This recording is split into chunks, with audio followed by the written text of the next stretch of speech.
Bonjour, aujourd'hui je vous propose une capsule pour vous aider à reprendre le contrôle de vos émotions lorsque vous êtes dans un contexte dont vous ne pouvez pas vous extraire. Une réunion, un événement social, lorsque vous vous sentez pris par surprise par exemple, blessé ou un peu désarçonné.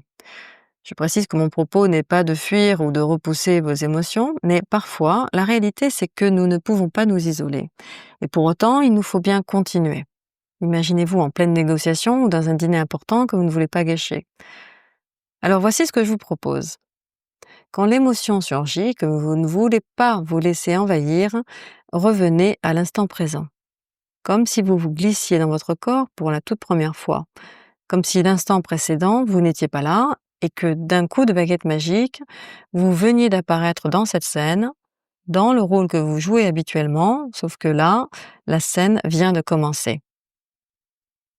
Autrement dit, comme si tout commençait maintenant. Vous pouvez même vous le dire mentalement et je vous invite à le faire. Tout commence maintenant. Vous regardez autour de vous, les personnes où vous vous trouvez, comme si vous voyiez tout ce que vous voyez pour la première fois.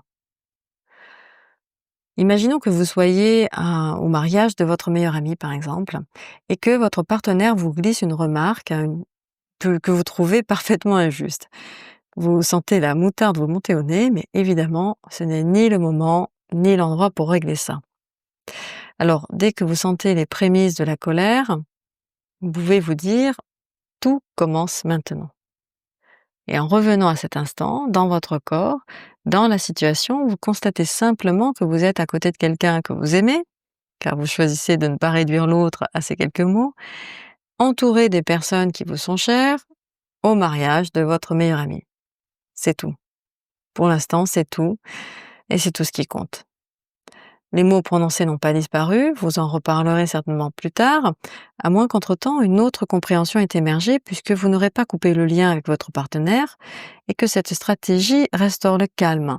Elle vous permet donc de prendre du recul et de préserver des moments précieux, de garder toutes vos capacités intactes et elle vous évite d'envenimer la situation, surtout si vous avez tendance à tenir les autres pour responsables de vos émotions. Car nous sommes responsables de nos émotions, puisque nous les créons avec nos pensées.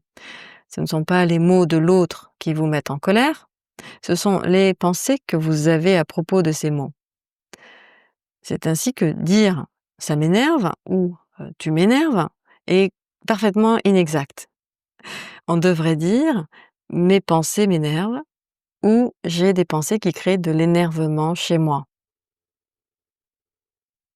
Dans un contexte professionnel, cette posture vous permet aussi de rester solide.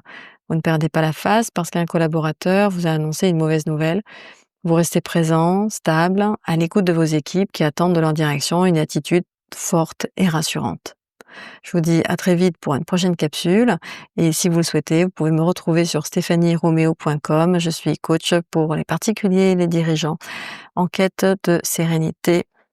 À bientôt.